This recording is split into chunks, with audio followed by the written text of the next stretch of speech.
ये मूर्ति मिली है ज्ञानवापी मस्जिद के अंदर से जब एएसआई मस्जिद के अंदर सर्वे कर रही थी। और सिर्फ यही नहीं, ये गणेश जी की मूर्ति, ये खंडित शिवलिंग और ये मगरमच्छ जो आप देख रहे हैं, ये सब भी ज्ञानवापी मस्जिद के अंदर से ही मिला है। 1990 तक वाराणसी के लोकल लोगों को भी नहीं पता था कि उनके शहर में कोई कोर्ट भी है, लेकिन 1991 में जब इस कोर्ट में ज्ञानवापी मस्जिद को लेकर पिटीशन फाइल हुई तो ग्लोबल ऑडियंस की नज़र इस कोर्ट के फैसले पर टिक गई थी। इस पिटीशन के अंदर वाराणसी में मौजूद ज्ञानवापी मस्जिद में पूजा करने की परमिशन मांगी गई थी और कोर्ट के सामने हिंदू पक्ष ने 3 मांगे रखी थी। इसमें पहली मांग थी कि मस्जिद के अंदर हिंदू लोगों को पूजा करने की परमिशन देना, दूसरी मांग थी कि मस्जिद को काशी विश्वनाथ मंदिर का हिस्सा मान लिया जाए और तीसरी व आखिरी मांग थी कि मस्जिद को गिराकर यहाँ पर एक भव्य मंदिर खड़ा किया जाए। लेकिन इस पिटीशन को फाइल करने के बाद वाराणसी कोर्ट ने क्या जवाब दिया, राम मंदिर के कुछ ही दिनों बाद ज्ञानवापी मस्जिद कैसे चर्चा का विषय बनी और क्या सच में जिस जगह पर यह मस्जिद बनी हुई है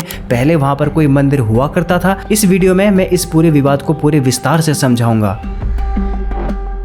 1991 में जब हिंदुओं की तरफ से ज्ञानवापी मस्जिद में पूजा करने और उसे तोड़ने की बात कही गई तो ज्ञानवापी मस्जिद की देखभाल करने वाली कमेटी यानी कि अंजुमन इंतजामिया कमेटी भी कहां शांत बैठने वाली थी। इस मस्जिद की पैरवी करने वाले लोग ये खबर सुनते ही बौखला गए और उन्होंने इस पूरे मुद्दे पर कोर्ट का दरवाजा खटखटाया और मस्जिद के अंदर हिंदुओं को घुसने या फिर ज्ञानवापी मस्जिद को तोड़ने से रोकने के लिए इस कमेटी के लोगों ने इलाहाबाद हाईकोर्ट के अंदर बयान दिया कि हमें झगड़ा करने के लिए उकसाया जा रहा है और अगर इस मंदिर को हमारी जगह पर बनाया जाता है तो ये सरासर अन्याय होगा। मुस्लिम पक्ष का इनडायरेक्टली कहने का मतलब था कि ज्ञानवापी मस्जिद से जुड़े विवाद को लेकर वाराणसी कोर्ट की दखलंदाजी को रोक दिया जाए और ज्ञानवापी मस्जिद को तोड़ने की बात सिरे से खारिज कर दी जाए। मुस्लिम पक्ष की बात सुनने के बाद 1998 में इलाहाबाद हाईकोर्ट ने लोअर कोर्ट के ऊपर स्टे लगा दिया और इसी स्टे के चलते अगले 22 सालों तक ज्ञानवापी मस्जिद का विवाद टलता रहा और एक वक्त पर ऐसा लगने लगा था कि शायद ज्ञानवापी मस्जिद हमेशा के लिए एक मस्जिद के तौर पर ही देखी जाएगी और वहां पर कभी भी मंदिर नहीं बन सकेगा। लेकिन इसके कुछ ही सालों बाद मुस्लिम समुदाय की उम्मीदों पर पानी फिर गया। इस मामले ने आग तब पकड़ी जब 2019 में हिंदुओं की तरफ से वापस पिटीशन डाल दिया गया और इस पिटीशन का मुस्लिम पक्ष ने खुले तौर पर विरोध किया। और इतना ही नहीं, ये मामला तब और ज्यादा गर्म हो गया जब 2022 में 5 हिंदू महिलाओं ने वाराणसी कोर्ट का दरवाजा खटखटाया और इन महिलाओं ने कोर्ट से एक खास तरह की दरख्वास्त की। दरअसल ये महिलाएं मस्जिद में पूजा अर्चना करने की परमिशन मांग रही थी और इन्हीं सब दलीलों के चलते वाराणसी कोर्ट के एडवोकेट कमिश्नर अजय कुमार मिश्रा को मस्जिद के अंदर वीडियो सर्वे करने के लिए भेज दिया गया। शुरुआत में मुस्लिम पक्ष ने इस बात का विरोध करने की कोशिश की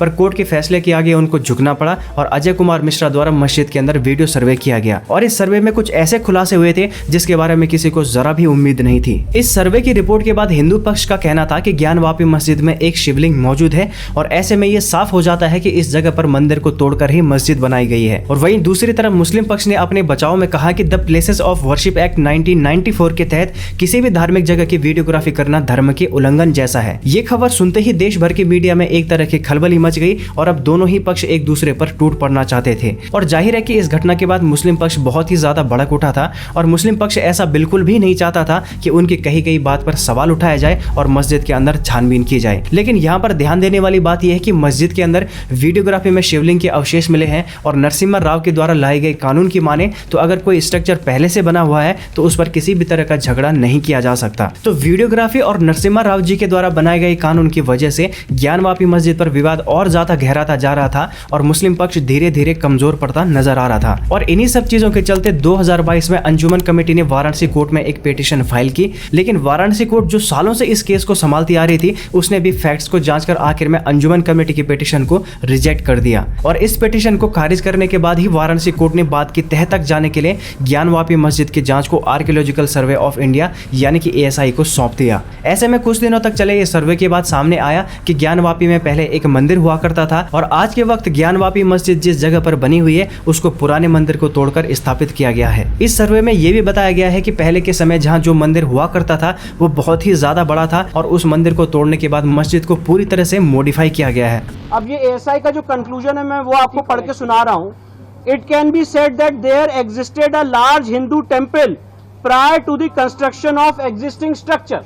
आर्कियोलॉजिकल सर्वे ऑफ इंडिया के द्वारा ये भी कहा गया है कि ज्ञानवापी मस्जिद में पुराने समय की आज भी कई सारी कार्विंग्स मौजूद है और इन कार्विंग्स को देखकर ऐसा लगता है कि उन्हें बार बार मिटाने की कोशिश की गई है। इससे ये साफ हो जाता है कि वाराणसी में आज जिस जगह पर मस्जिद है, आज से कई साल पहले इस जगह पर मंदिर हुआ करता था, यानी इस जगह पर मंदिर को तोड़कर ही मस्जिद बनाई गई है। आपको ये जानकर हैरानी होगी कि इस मंदिर में कई अलग अलग भाषाओं जैसे तेलुगु, कन्नड़ और देवनागरी में भी लिखावट पाई गई है। एक्सपर्ट्स का कहना है कि ज्ञानवापी मस्जिद के अंदर आज भी 34 अलग अलग भाषाओं में लिखावट मौजूद है और ये साफ दिखाता है कि ज्ञानवापी मस्जिद से पहले इस जगह पर एक मंदिर हुआ करता था और मुस्लिम पक्ष इस बात को अब तक छुपाता आया है। और इसके अलावा ज्ञानवापी मस्जिद के कुछ पिलर्स को देखकर साफ साफ पता चलता है कि ये पिलर्स आज से कुछ साल पहले किसी मंदिर को सहारा देने के लिए बनाए गए थे, पर ऐसा इत्तेफाक रहा कि मंदिर को तोड़ने के बाद भी मस्जिद बनाते समय इन पिलर्स को नई फिनिशिंग नहीं दी गई और इसी के चलते ये पिलर्स देखने में किसी हिंदू मंदिर के खम्भों की तरह लगते हैं। इसके अलावा महादेव की सवारी नंदी, जिनका मुंह हमेशा भगवान शिव की तरफ रहता है, और काशी विश्वनाथ परिसर में मौजूद नंदी का मुंह